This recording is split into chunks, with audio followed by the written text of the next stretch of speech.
Pessoal, agora que já comecei a gravar, queria dizer boa noite e bem-vindas às alunas, só por enquanto a gente só tem público feminino. Queria saber de vocês se está tudo bem, se a disciplina até agora vocês estão conseguindo compreender os textos, como é que está a vida acadêmica de vocês. Só vou ligar essa luz aqui para ver se dá uma melhorada. Vamos melhorar.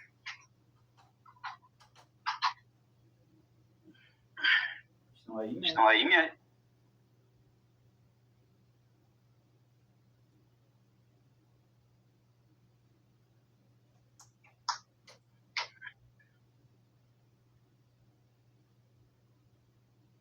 Estou aqui falando só, tem alguém aí? Boa noite. Dá um tempinho para ver se chega mais gente, né, também.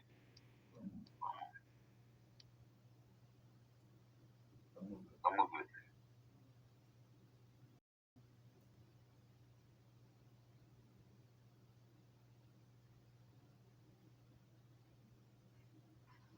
Mas e vocês? Vocês estão bem? Como é que está a disciplina para vocês?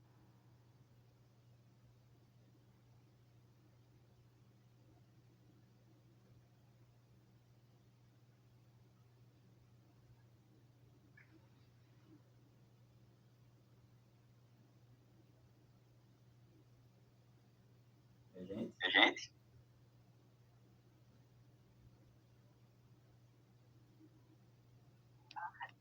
Eu estava avisando no grupo que eu já abriu a sala para o pessoal começar a vir para cá. Tá certo. Obrigado pela ajuda.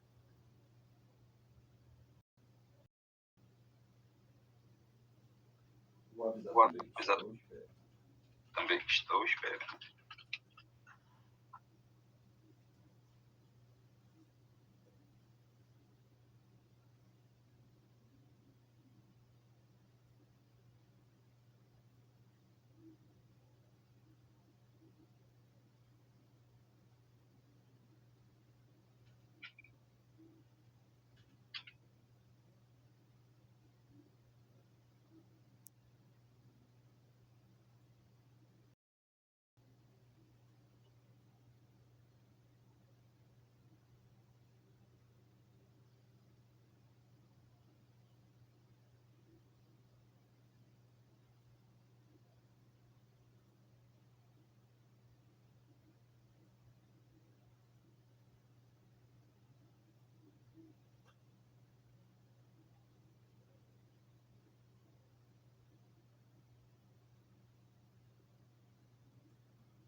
Bem, pessoal, vou começar. A aula já está sendo gravada, né? Então depois as pessoas podem acessar. Fica mais ruim, lógico, sem vocês, sem os alunos, porque eu acredito que aulas são lugares de diálogos, né? E não fazer uma explanação minha. Porém, já que a gente está com pouco quórum, eu vou começar a explanar. Essa mesma aula eu dei o Polo de Teutônio, como os alunos estavam super participativos, acho que foi ótimo, posso mandar o link para vocês também. Mas eu acho que sem aluno há uma perda, né? Porém, a gente vai gravando aqui e, à medida que vocês forem entrando, também quiserem trazer perguntas, questões, lembrando que a prova já é sábado, eu estou em tela. Eu não entendi, Cristiane. Caso o senhor está em tela. Vocês estão me vendo? Não, assim, é porque eu entrei com o celular.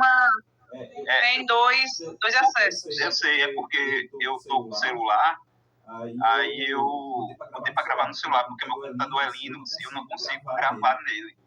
Aí eu gravo pelo celular e posto no YouTube para vocês e passo o link. Professor, eu estou um pouco sem interagir, que eu estou aqui fazendo uns trabalhos para amanhã da aula, que tem aqui, é uma demanda sobre um dia D, né, Avança Santana, mas eu estou ouvindo toda a aula. Agora, se eu não interagir muito, é porque eu estou aqui ocupada, viu? Tá certo.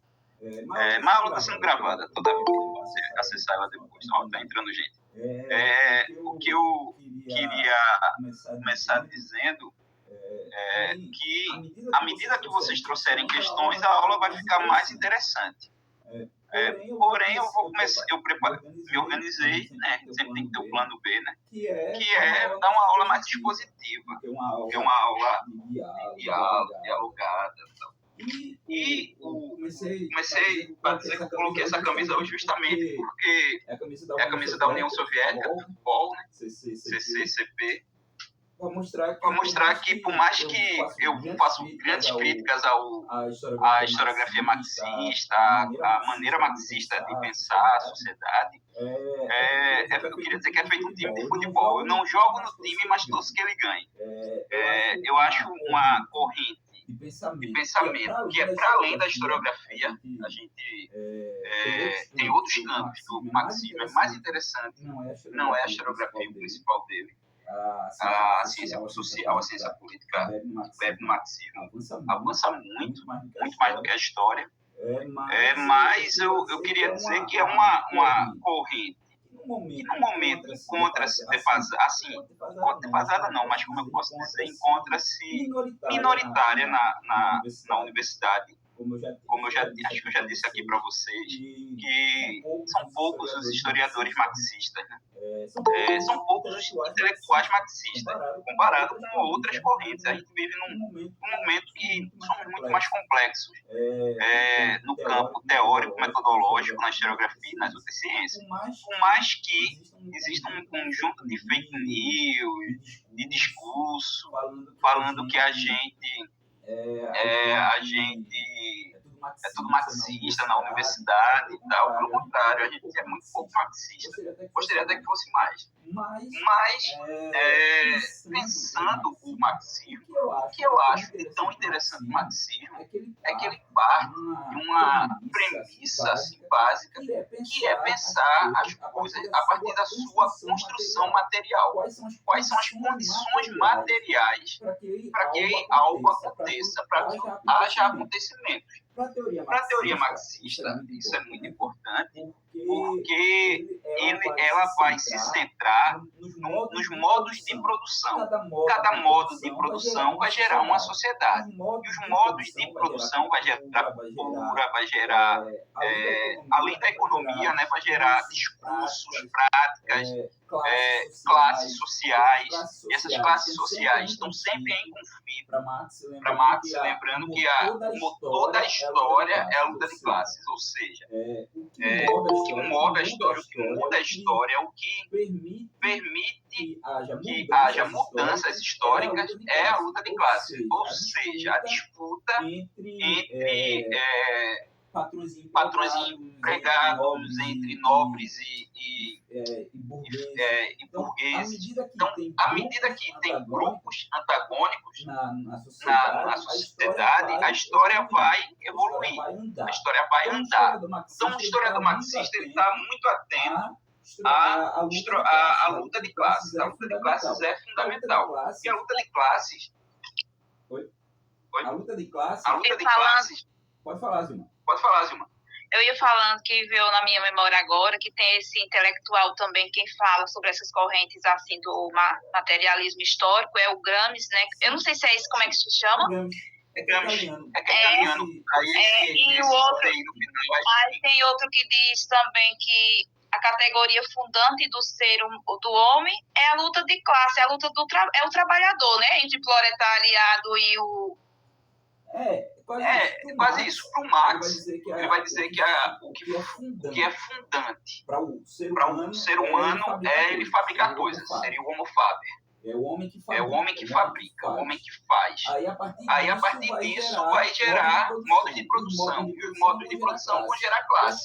E as classes vão se enfrentar. Vão ter disputas pelo poder. Entendeu? Aí, o que vai mover a história é a luta de classe. Por isso que o historiador marxista é um historiador muito economicista, em linhas gerais. Porque a produção econômica é que vai gerar todas essas variáveis. Luta de classe, superestrutura para o marxismo é a cultura, né? A estrutura da sociedade. É a base da sociedade, é a economia, e a superestrutura, que é a cultura, é o resultado disso. São também as ideias ideológicas, né? Ideológica, né? Seria bem a palavra, seria mais... Como é... Fugiu o nome, meu Deus. Coisa mais básica do marxismo. A política, né? Não é... Desculpa, gente, é o cansaço, mas é o movimento da luta de classes, é um movimento... Caramba, como é? Dialético. Não é dialógico, é dialético. Dialógico é diálogo. Dialética é quando tem uma situação, essa situação apresenta contradições, e essas contradições vão gerar um confronto que vai gerar uma nova situação. Vou pegar um exemplo histórico para vocês entenderem. Na Idade Média, tem a estrutura, que é a tese, né, para os historiadores marxistas, chamam de tese, que é o poder dos nobres, sociedade medieval. Esses nobres, com o tempo, vai gerar um modo de produção da riqueza dos nobres, que é a agricultura, de consumo interno de cada feudo. Os feudos têm que ser autossustentáveis, né? Então eles pegam isso, mas em algum momento, por avanço tecnológico, melhoras climáticas, por vários motivos que vocês vão estudar na Idade Média, há uma melhoria na produção. Aí, em vez de só existir, produzir o que se consome, há sobras. Aí quando há sobras, as pessoas começam a reativar o mas então, aí tem esse negócio do mais-valia, né? O mais-valia, no caso... Mas deixa que a gente vai chegar. Rapidinho, vai chegar que a mais-valia só tem na sociedade industrial. Mas deixa eu só chegar aqui no que eu quero falar. Aí tem essa situação que lá na Idade Média vai ter sobras. Essas sobras vai reativar o comércio. O comércio vai gerar uma burguesia. Essa burguesia, que é aqueles que viviam entre os burgos, né, viviam na cidade e não viviam mais na agricultura e viviam do comércio, eles vão entrar em atrito com os nobres. Esse atrito entre os nobres vai gerar o fim da Idade Média. Então a tese da dialética marxista, a sociedade medieval, a antítese é a burguesia que essa sociedade medieval gerou, e a síntese, que seria o movimento dialético, que é um movimento em espiral, quer dizer, vai subindo, o que vai gerar é a modernidade. Porque vai haver um confronto, a burguesia vence, a burguesia cria o mercantilismo vai gerar uma classe trabalhadora, essa classe trabalhadora vai ter sobras econômicas, vai existir a industrialização vai gerar o proletário, aí na teoria marxista o proletário é a fase atual, é a fase que a gente vive, a fase de proletário contra contra os proprietários, né, contra os donos da fábrica. Isso é a caracterização do capitalismo para Marx. Então, essa disputa de classe é fundamental. Sempre vai acontecer disputa para Marx e a historiografia marxista e os pensadores marxistas como Gramsci, eles trazem outros detalhes que deixam o marxismo mais rico. Por exemplo, Gramsci vai pensar em hegemonias, o que são discursos contra-hegemônicos, o que é um intelectual orgânico, porque tudo isso que eu estou falando, essas disputas, elas são embaladas em discursos, em cultura, em modos de ser e de viver. Por exemplo, hoje a gente vive, que é o que se chama de ideologia, no final das contas. A ideologia não como um falseamento do real, como é que os marxistas às vezes pensaram, mas pensam a ideologia como aquilo que justifica essas disputas, justifica esses confrontos, esses combates, o que justifica que cada um deve ocupar um lugar no mundo.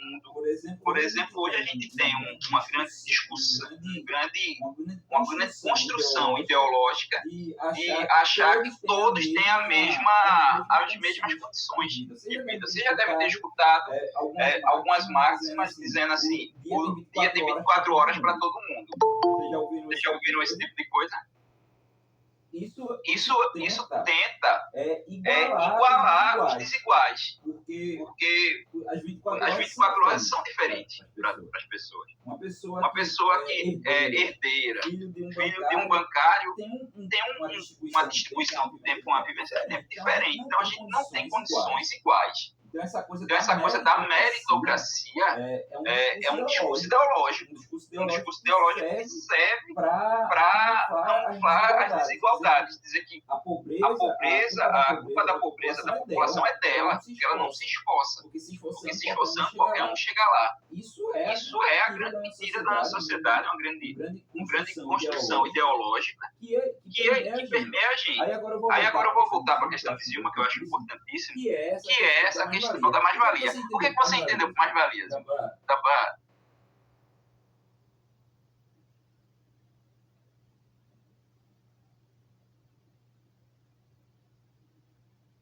Tem uma pergunta aqui do Alex que eu acho importantíssima. Tasso, de que forma a burguesia influencia as políticas governamentais e as tomadas de decisão? Já parte do princípio que a burguesia é a classe política. Se não é a classe política, ela representa a burguesia.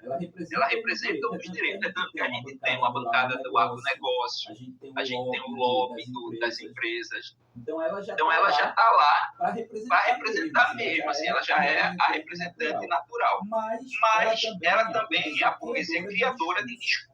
Como que eu falei, existem os intelectuais orgânicos, né? Aquelas pessoas que criam um discurso que não necessariamente seja um intelectual. Hoje em dia o que mais tem é coach do abstrato, que funciona como esse intelectual orgânico, né? Que vai criar esses discursos que vão permitir algumas práticas. Existe também uma outra discussão que eu não vou cobrar na prova, que é um marxismo muito mais recente, que é, por exemplo, o que o Mark Fisher faz, que é uma construção ideológica tão grande do capitalismo, que ele parte de uma coisa que não foi ele que falou a primeira vez, ninguém sabe direito qual foi o intelectual, que é a gente consegue pensar o fim do mundo no cinema, por exemplo, mas não consegue pensar o fim do capitalismo. Você já viu qualquer um aqui a enumerar filmes que não tem capitalismo. Filme de fim do mundo a gente consegue. É fim do mundo acabando por ET, invasão alienígena, invasão zumbi, guerra nuclear, crise global, a gente tem as geleiras descongelando, a gente tem o planeta virando um deserto, a gente tem todo tipo, como o diabo chegando e acabando com tudo, a gente tem todo tipo de apocalipse. A gente não tem nenhum filme que se passe fora da ideia do capitalismo. A gente não tem uma sociedade pós-capitalista em nenhum filme. O filme mostra isso. Por quê?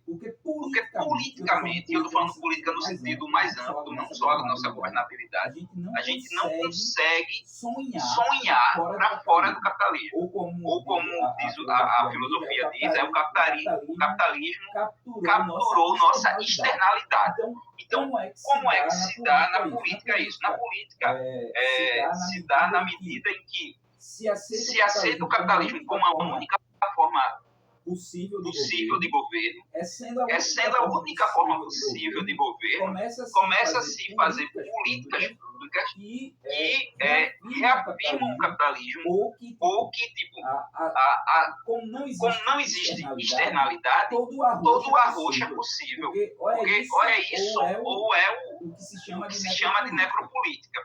O capitalismo, ele hoje, aí eu estou fugindo um pouco do marxismo clássico, tá certo? Não se preocupe com isso para a prova, mas como a questão é instigante, existem formas de governar. Basicamente são 3 formas que estão em diálogo, elas estão em 4, né? Hoje, todas elas estão ligadas ao capitalismo, que é a biopolítica, que é fazer viver, se faz viver dentro do capitalismo. A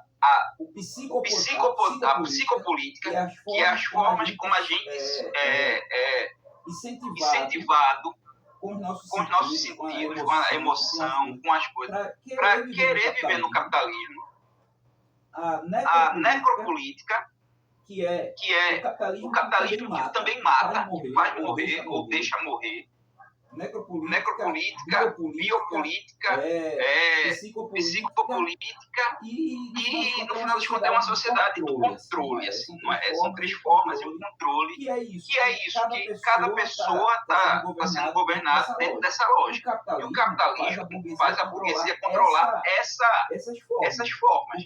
Porque, por exemplo, a burguesia, as pessoas que têm dinheiro, não estão sob o mesmo o mesmo perigo político de extermínio como as populações pobres. Por exemplo, a gente não vê há uns... Não me lembro a data certa, mas vocês lembram de um caso de um baile funk de São Paulo, que a polícia cercou, saiu invadindo, as pessoas morreram pisoteadas, acho que é em Paraisópolis, parece que aconteceu isso, morreram pisoteadas no inferno, as pessoas morreram, tudo isso em nome de um confronto, a guerras de drogas, a combater o tráfico e tal, morreu um bocado de gente, isso na periferia. A polícia nunca dá batida numa rave que é cheio, muito mais cheio de droga do que qualquer baile funk. Porque na rave tem os filhos das elites, de uma classe média e de uma classe alta. Então, essa polícia que invade o baile funk não recebe ordens políticas de invadir uma rave. Então, é como se aquelas pessoas que estão no baile funk, elas podem sofrer um poder necropolítico, um poder de morte, de deixar vivo para fazer morrer. Quando a gente escolhe, por exemplo, como nos Estados Unidos escolhe não ter um SUS, está dizendo que quem é pobre pode morrer. Isso é a necropolítica. Então, isso são formas que a burguesia se apropria da política e cria políticas. Além de criar absurdos, assim. Por exemplo, manter um colégio público ruim, manter uma educação pública ruim, um hospital ser ruim. Querer acabar com o SUS, querer tudo isso é proposta dessa burguesia. E lógico que ela não faz tudo o que quer, porque a gente, do outro lado, também está em disputa, a gente também está se posicionando, como o Marx pensa, né, em lutas de classes. Só que eu acho que o grande problema, por exemplo, é achar que a classe é suficiente para todo mundo pensar igual. Isso é um problema do marxismo. Eu acho que você ser trabalhador é diferente de você ter uma ideologia da classe trabalhadora. Até porque a ideologia da classe trabalhadora é querer ser Batão, quase que não sai. É querer ser patrão, é querer ser burguês, é querer ascender para explorar o outro como ele foi explorado. Lembre da frase de Paulo Freire: quando a educação não é libertadora, o sonho do explorado é ser explorador. Isso acontece muito. E pessoas que ascenderam na vida, conseguiram melhorar a sua condição financeira, acabaram, por isso, tendo empregados e tratando os empregados como ele não gostaria de ser tratado. Entendeu? Tem essa coisa. A Cristiane está fazendo uma pergunta aqui, é porque eu acho que na gravação não vai aparecer o chat lá. O capitalismo pode ser considerado como uma erva daninha. Veja bem, erva daninha pressupõe que existe um jardim. Um jardim no qual a erva daninha vem, entra e destrói as coisas. Mas se a gente tirar o capitalismo, também não tem outras formas. As formas de governabilidade, elas são criadas. A gente pode dizer que o capitalismo, tal qual ele se apresenta, porque existem outras formas de capitalismo que saíram derrotadas. Por exemplo, a Europa, no pós-guerra, passou por uma forma de capitalismo muito mais amena e muito mais tranquila para ele, lógico, o resto do mundo, uma banana que eles davam, mas que durou até o governo de Margaret Thatcher, que é o estado de bem-estar social. Isso é uma forma de capitalismo. O estado de bem-estar social. Lógico que tem mil queixas, não estou dizendo que é bom. Mas o que a gente tem depois de Margaret Thatcher, nos anos 80, na Europa, é um capitalismo do desastre, que é chamado neoliberalismo. O neoliberalismo quer tirar o Estado de tudo. Quando o Estado era forte, as pessoas tinham direito trabalhista, tinham seus direitos pessoais preservados e tudo mais. Quando o neoliberalismo vem, que ele só vem depois que a União Soviética colapsa, ou então começa a enfraquecer, quando a União Soviética começa a enfraquecer, e não existe nenhum sonho mais comunista, vai acontecer que o capitalismo se abora e vira esse capitalismo neoliberal, que é o que a gente vive hoje. O Estado sendo retirado de tudo e a gente meio que jogado à própria sorte. E isso é o que vai gerar essa necropolítica, esse biopoder, esse psicopoder, esse Estado neoliberal. Essa característica do neoliberalismo que afeta todas as áreas da nossa vida. Tem um psicanalista que eu gosto muito, que é o Christian Dunker, que ele escreveu um livro junto com mais uns dois pesquisadores lá da USP, chamado Neoliberalismo como Gestão do Sofrimento.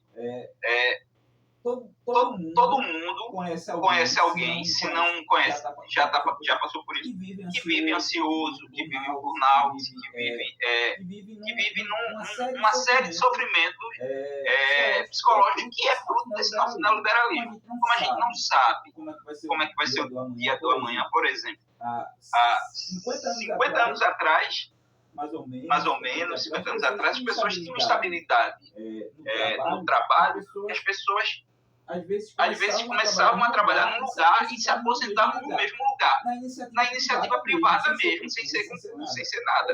Hoje em dia, a gente não fica mais nisso. A gente não tem um tempo de trabalho de viver 30 anos no mesmo trabalho, no mesmo lugar. A geração de nossos pais e nossos avós experimentaram isso. Pessoas que trabalharam numa fábrica, no comércio, não importa o que seja, a vida toda no mesmo trabalho. O neoliberalismo vem para acabar com isso. Vem porque eles tiram os direitos dos trabalhadores. Essa discussão de reforma trabalhista que a gente vive no Brasil, de vez em quando, que fala que o trabalhador vai ter que escolher direitos ou emprego. Isso é uma construção do capitalismo, desse capitalismo tardio, desse capitalismo que não enxerga nada para fora do próprio capitalismo. Então, eu acho que essa é uma característica nefasta desse capitalismo que a gente vive hoje. Que pode ser chamado de capitalismo tardio, esse neoliberalismo, ou então realismo capitalista, que é essa base do capitalismo que a gente vive. Então, é assim que o capitalismo nos governa. Mas para Marx, esse capitalismo é uma fase. Né? O problema da teoria marxista é que Marx não conseguia, não tinha nem ferramentas, lógico, nem tinha o dom de prever o futuro, para pensar que o capitalismo hoje opera dentro de suas contradições. quando ele pensava que a classe trabalhadora ia enfrentar a burguesia, ele não dava conta que o capitalismo consegue se apropriar da sua contradição, da sua crítica. Por exemplo, eu estou usando a camisa da União Soviética, mas para eu ter essa camisa eu comprei. Se eu comprei, eu comprei dentro da lógica capitalista. Meus livros marxistas aqui todos foram comprados. O capitalismo, ele opera dentro de suas críticas.